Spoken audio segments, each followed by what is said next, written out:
Bonjour à toutes et à tous, je suis très heureux de vous présenter cette vidéo d'information sur l'opt-out. À partir du 1er juin 2023, la juridiction unifiée du brevet ouvrira ses portes et aura compétence pour traiter des affaires de contrefaçon et de nullité sur les brevets européens. Cette date sera également le démarrage du système du brevet unitaire. Ces deux aspects sont traités dans des vidéos spécifiques préparées par mes collègues du cabinet Baudelomini, auxquelles je vous invite à vous référer.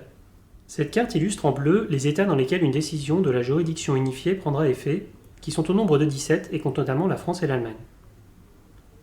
La juridiction unifiée permettra d'obtenir en une seule décision une injonction à l'encontre d'un contrefacteur valable sur ces 17 États, mais en contrepartie exposera le titulaire à une révocation centralisée du brevet pour ces pays. Une possibilité est offerte pour les titulaires qui souhaitent déroger à la compétence de la juridiction unifiée. Cette possibilité est désignée communément par l'expression opt-out, notion que nous allons détailler dans cette vidéo. Cette planche indique la compétence des juridictions pour les actions en contrefaçon et nullité en fonction du titre concerné. Dans le cas d'un brevet unitaire, la juridiction unifiée est exclusivement compétente.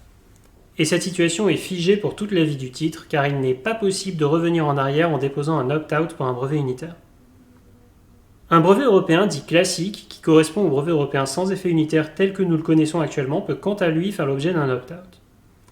Nous faisons figurer sur cette planche les périodes temporelles pertinentes pour l'opt-out qui sont d'une part la Sunrise Period, qui constitue une période préalable de 3 mois allant du 1er mars 2023 au 1er juin 2023, ainsi que la période transitoire qui démarrera au 1er juin 2023 et aura une durée de 7 ans. Cette période transitoire pourra être éventuellement reconduite une fois. La demande d'opt-out est possible dès la publication d'une demande de brevet pour une demande ou un brevet délivré, et sera possible pendant une fenêtre temporelle démarrant à partir de la Sunrise Period, donc au 1er mars 2023, et se terminant un mois avant la fin de la période transitoire. L'opt-out est donc une possibilité de dérogation offerte temporairement qui ne sera plus disponible après la fin de la période transitoire. Dans le cas où aucun opt-out n'a été demandé, les tribunaux nationaux seront exclusivement compétents jusqu'au 1er juin 2023. À partir de cette date et durant la période transitoire, il y aura une compétence partagée entre les tribunaux nationaux et la juridiction unifiée. C'est-à-dire que celui qui initiera l'action aura le choix de porter l'affaire devant l'une ou l'autre de ces juridictions. En revanche, une fois la période transitoire achevée, la juridiction unifiée sera seule compétente. Dans le cas maintenant où un opt-out a été demandé, les tribunaux nationaux resteront seuls compétents et ce pendant toute la durée de vie du brevet, donc y compris au-delà de la période transitoire. Un opt-out demandé pendant la Sunrise Period prendra effet au 1er juin 2023 et empêchera l'engagement d'une action par un tiers devant la juridiction unifiée dès son démarrage. Les opt-out demandés après la fin de la Sunrise Period prendront effet au jour de leur demande. Attention, une action engagée devant la juridiction unifiée rend impossible une demande d'opt-out ultérieure, et la juridiction unifiée restera donc compétente pour le titre en question. Si le titulaire est intéressé par un opt-out, il est donc recommandé de le déposer durant la Sunrise Period ou, dans le cas où celle-ci est expirée, avant la délivrance du brevet. Il est possible de retirer un opt-out si le titulaire souhaite finalement pouvoir accéder à la compétence de la juridiction unifiée. C'est ce que l'on appelle l'opt-in. L'opt-in peut être réalisé à tout moment et est irréversible, c'est-à-dire qu'il n'est plus possible ensuite de redéposer un opt-out. Attention, de manière symétrique à ce qui vient d'être décrit, l'engagement d'une action devant un tribunal national après le 1er juin 2023 rend impossible le dépôt ultérieur d'un opt-in. Nous allons aborder maintenant quelques caractéristiques de l'opt-out. L'opt-out doit être déposé auprès de la juridiction unifiée du brevet et ne fait pas l'objet d'une taxe officielle. Il est possible de déposer de manière groupée plusieurs opt-out sur des demandes de brevets et ou des brevets. Concernant la représentation, aucun pouvoir n'est nécessaire si l'opt-out est déposé par une personne habilitée à agir auprès de la juridiction unifiée du brevet. Baudelomini aura parmi ses conseils plusieurs personnes habilitées. La validité d'un opt-out n'est pas vérifiée lors de son dépôt. Elle ne sera vérifiée que ultérieurement en cas de contestation lors d'un procès devant la juridiction unifiée du brevet. Je souhaite attirer votre attention sur certains points sur lesquels il faut être extrêmement vigilant. L'opt-out doit être déposé par l'ensemble des copropriétaires. Il est donc indispensable de s'assurer de leur accord préalable. En outre, la demande d'opt-out doit être déposée par le ou les titulaires effectifs, c'est-à-dire ceux habilités à être inscrits sur les registres. Il n'est pas nécessaire de procéder à ces inscriptions préalables.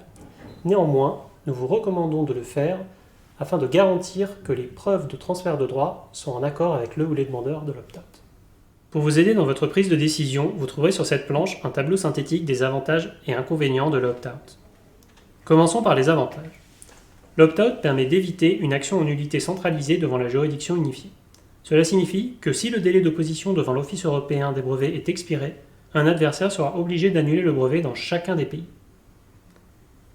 L'opt-out permet également d'éviter les délais très courts pour les échanges imposés par la juridiction unifiée, laquelle a pour objectif d'établir en seulement 12 mois une décision de première instance. Le coût d'une action devant la juridiction unifiée sera significativement plus élevé qu'une action dans un pays comme la France ou l'Allemagne. En outre, le fait que les tribunaux nationaux restent compétents permet de moduler les actions, ce qui peut présenter un intérêt par exemple s'il est principalement recherché de stopper la contrefaçon dans un pays en particulier. Comme nous l'avons précédemment évoqué, la compétence des tribunaux nationaux reste ouverte durant la période transitoire dans le cadre de la compétence partagée, même si un opt-out n'a pas été déposé. Un opt-out n'apparaît donc pas indispensable pour permettre cette modulation durant les premières années du système. La jurisprudence des tribunaux nationaux est bien établie, ce qui confère au litige une issue plus prévisible. Enfin, un opt-out est un acte réversible qui peut être retiré en déposant un opt-in si le titulaire est intéressé pour initier une action devant la juridiction unifiée. Mais attention, seulement si aucune action n'a été intentée dans l'intervalle devant un tribunal national, comme nous l'avons évoqué. Passons maintenant aux inconvénients. L'opt-out ne permet pas de bénéficier de l'action en contrefaçon centralisée offerte par la juridiction unifiée, ce qui peut ralentir l'exercice du droit de brevet si une contrefaçon doit être stoppée dans plusieurs pays participant à la juridiction unifiée.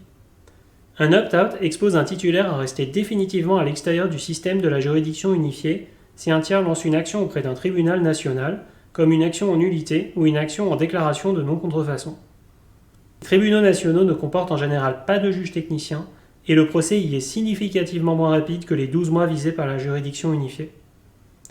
Enfin, l'opt-out ne permet pas de tester ou d'influencer le système de la juridiction unifiée, qui sera, rappelons-le, la seule juridiction compétente pour les actions en nullité ou en contrefaçon sur des brevets européens après la période transitoire. Merci à toutes et à tous pour votre attention. Le sujet étant relativement complexe, n'hésitez pas à contacter les professionnels du cabinet Baudelot-Meni pour de plus amples informations.